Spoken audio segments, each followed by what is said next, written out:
ভূগোল বা জিওগ্রাফি এমন একটি সাবজেক্ট যেটি ক্লাস 12-এর থার্ড সেমিস্টারের স্টুডেন্টসদের জন্য মাথা ব্যথা বা টেনশনের কারণ হয়ে দাঁড়িয়েছে। কারণ প্রায় 13টিরও বেশি এখানে চ্যাপ্টার্স রয়েছে আর সবগুলিতেই এক গাদা ইনফরমেশন দিয়ে ভর্তি। এবার সেখান থেকে আসবে আমাদের এবার শর্ট কোশ্চেন্স অর্থাৎ কি এমসিকিউ। সেগুলিকে আমরা কিভাবে পড়লে সবগুলো অ্যাটেন্ড করতে পারবো। একদমই অসম্ভব প্রায় মনে হচ্ছে তাদের কাছে যারা সারা বছর পড়াশোনা করতে পারেনি, কারণ সময় খুবই কম ছিল।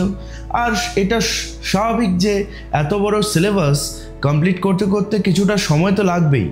আচ্ছা গাইস, আমি তোমাদের SBR স্যার SBR এডটেকের এই চ্যানেলে স্বাগত জানাচ্ছি।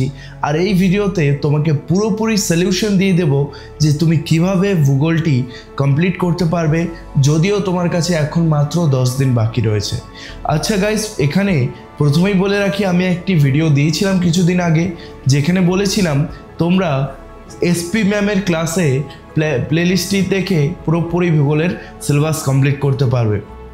তোমাদের মনের মধ্যে এখনও যাদের জোর রয়েছে সেই প্লেলিস্টটি আমি নিচে দিয়ে দেবো ডেসক্রিপশনে। সেখান থেকে তোমরা পুরোপুরি ফ্রিতে ক্লাসগুলি করে নিতে পারো এবং ভালো রেজাল্টের জন্য চেষ্টা করতে পারো। এবার আমার টেকনিকে চলে আসি, আমি তোমাদেরকে কিভাবে এটিতে হেল্প করতে পারি। গাইস, আমি বলি যারা এখনও অবধি পড়াশোনা করনি তাদের কাছে এখন মোস্ট ইম্পর্টেন্ট এই কোশ্চেন্সগুলো পড়া ছাড়া কোনো আর হাতে চারা নেই। আমি তোমাদেরকে বলবো যে এই দুটো বই যে রয়েছে, একটি বই রয়েছে খুবই ফেমাস প্রশ্নবিচিত্রা, যেটি আর্টসের ওপরে, আরেকটি সবথেকে ফেমাস সেটি হচ্ছে ABT এর টেস্ট পেপার, তাই না? এগুলি স্কুলে খুবই মান্যতা দেওয়া হয় এবং এগুলি থেকেই বলা হয় যে এখান থেকেই কোশ্চেন উঠিয়ে নিয়ে বোর্ডের কোশ্চেন বানানো হয়।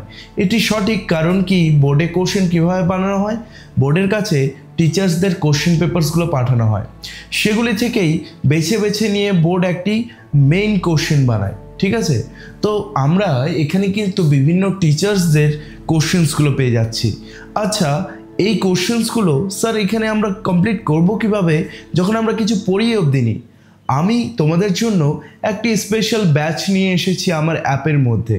আমার অ্যাপের লিঙ্কটি ডেসক্রিপশনে দেওয়া আছে। সেই ব্যাচটি তুমি যখন এনরোল করবে, এই যে তোমার দুটো কোশ্চেন বাঞ্চ আছে সেখানে পুরোপুরি সলভড যেগুলো মোস্ট ইম্পর্টেন্ট কোশ্চেন্স রয়েছে সেগুলির অ্যান্সার তোমরা পাবে। আচ্ছা, তোমাদেরকে একটি নমুনা আমি দেখিয়ে দিই যে তুমি সেখানে কিভাবে পাবে। দেখো, এভাবে সেখানে তোমার নোটগুলো দেওয়া থাকবে। আচ্ছা, তোমরা যদি এই কোশ্চেন ব্যাঙ্কগুলো এখন সলভ করতে যাও তাহলে তোমাদের সামনে কিন্তু এরকম কিছু একটা উঠে আসবে, যেটি দেখে মনে হচ্ছে বড়সড় কোনো ম্যাথসের ইকুয়েশন। দেখেই কেমন যেন ভয় লাগছে, ভাবছো তুমি যে কিভাবে এটা কমপ্লিট করবে, কিভাবে এটা সলভ করবে। কিন্তু এই জিনিসটিকেই আমরা বদলে দিয়েছি এরূপে, ঠিক আছে? আমি যদি বলি এই কোশ্চেনগুলোকেই যদি তুমি দেখতে চাও তাহলে দেখে নাও যে আমরা এখানে কিভাবে ভালো ইনফরমেশন দিয়ে সরলভাবে বলে দিয়েছি।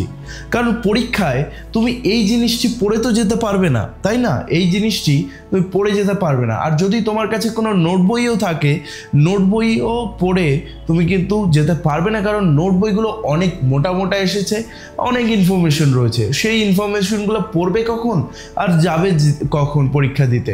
তাই সবথেকে মোস্ট ইম্পর্টেন্ট কোশ্চেন্স এখানে তুলে ধরা হয়েছে আমাদের নোটসে, অ্যান্ড এটি তোমরা সেই অ্যাপের মধ্যে, সেই ব্যাচের মধ্যে পেয়ে যাবে। এবার সেই ব্যাচটির ব্যাপারে আমি কিছুটা বলি। সেই ব্যাচটি রাখা হয়েছে মাত্র প্রাইস 77 রুপিস, যেখানে তুমি 5টি সাবজেক্টের তোমাদের পেয়ে যাবে সাজেশন। কোন 5টি? মেজর আর্টসের 5টি সাবজেক্ট, যেমন বাংলা রয়েছে, ইংলিশ রয়েছে, ভূগোল রয়েছে, ইতিহাস রয়েছে, আর রয়েছে পলিটিক্যাল সায়েন্স রয়েছে, তারপর সেই শিক্ষা বিজ্ঞান অর্থাৎ এডুকেশন, আর তার সাথে তুমি দর্শন যেটি রয়েছে সেটি পাবে, আর কম্পিউটার অ্যাপ্লিকেশনও পেয়ে যাবে।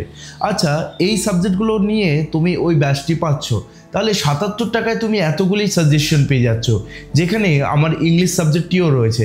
আচ্ছা, এটির লাভ কি হচ্ছে? তোমার একটি সাবজেক্ট মাত্র 15 টাকা পড়ছে। গাইস, আমি আশা করছি যে তোমাদের কাছে ওই এইচএসের রেজাল্টের সামনে 15 টাকা কিছুই না। তাই আমি আশা করব তোমরা যারা এখনও কিছু শুরু করনি সেই ব্যাচে অবশ্যই জয়েন দাও। আচ্ছা, আমরা এখানে দেখি একটা জিনিস যে এই যে রয়েছে এখানে আমরা কিভাবে বিশ্লেষণ করে লিখেছি। আচ্ছা, তোমরা যখন পড়ে যাবে যে বিশ্বের দীর্ঘতম মহাদেশীয় হিমবাহ কোনটি, তোমরা পড়লে মহাদেশীয় হিমবাহ হচ্ছে ল্যাম্বার্ট, আর তার সঙ্গে দেশটিও নাম লেখা আছে, কোথায় আছে, আর দৈর্ঘ্যটিও লেখা আছে। আচ্ছা বলছি, এটা কিভাবে লেখা আছে? এটা সব থেকে মোস্ট ইম্পর্টেন্ট কোশ্চিনস অ্যান্সার্স দিয়েছি আমরা, এক গাদা কিছু দিইনি। এখন যদি তোমরা সেই ব্যাচের মধ্যে চলে যাও, জিওগ্রাফি ফোল্ডারে তোমরা পেয়ে যাবে প্রাকৃতিক ভূগোলের ইউনিট 1 থেকে ইউনিট 4-এর, অর্থাৎ একদম শুরু থেকে প্রাকৃতিক ভূগোল শেষ অবধি সেখানে সাজেশন দেওয়া হয়েছে। আচ্ছা তোমরা ভাবছো স্যার গাদা গাদা যদি সাজেশন থাকে, যেমন আমাদের সাজেশনে বইগুলো আসে, না গাদা গাদা কোনো সাজেশন নেই, ঠিক আছে, গাদা গাদা কোনো সাজেশন নেই।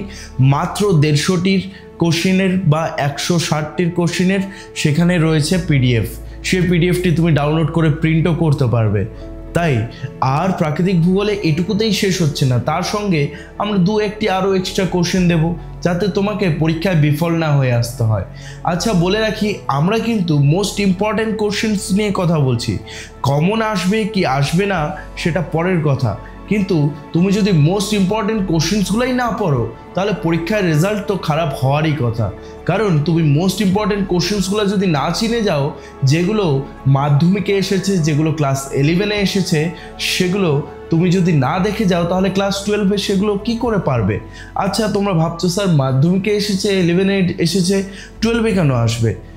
মাধ্যমিক এবার 12-এর যা সিলেবাস আছে, মাধ্যমিকেরও কিছু টাচ আছে, 11-এরও কিছু টাচ আছে, সেখানে রিপিট করেছে মানে এখানেও রিপিট করবে। কেন? কারণ টিচারদের কাছে ওগুলো গুরুত্বপূর্ণ মনে হয়েছে, আর গুরুত্বপূর্ণ জিনিস গুরুত্বপূর্ণই থাকে, কখনো সেটা নিচে নেমে যায় না। তাই বলে রাখি, সবথেকে মোস্ট ইম্পর্ট্যান্ট এই গুরুত্বপূর্ণ কোশ্চেন্সগুলো এরকম পিডিএফ রূপে তোমরা পেয়ে যাবে। আচ্ছা পিডিএফটা কী রূপে হবে? A4 সাইজের রূপে হবে, মানে তোমাদের মোবাইলের সাইজের হবে, তোমরা মোবাইলে দেখে পড়তেও পারবে সেটিকে অ্যাপের মধ্যে, আর সেটিকে ডাউনলোডও করে প্রিন্ট আউট করে নিতে পারবে। এবার তোমাদের কাছে ছাড়লাম আমি, তোমরা ভূগোলকে কিভাবে পড়তে চাও। এই কদিন বাকি আছে, যদি এটি ভিডিও তুমি একদিন আগে দেখছো বা 2 দিন আগে দেখছো, তাও তোমার কাছে অনেকটা লাভদায়ক হবে। ওকে গাইস, আমি তোমাদের SBR স্যার, আমি আবার এরকম ভিডিও নিয়ে আসবো। See you soon guys.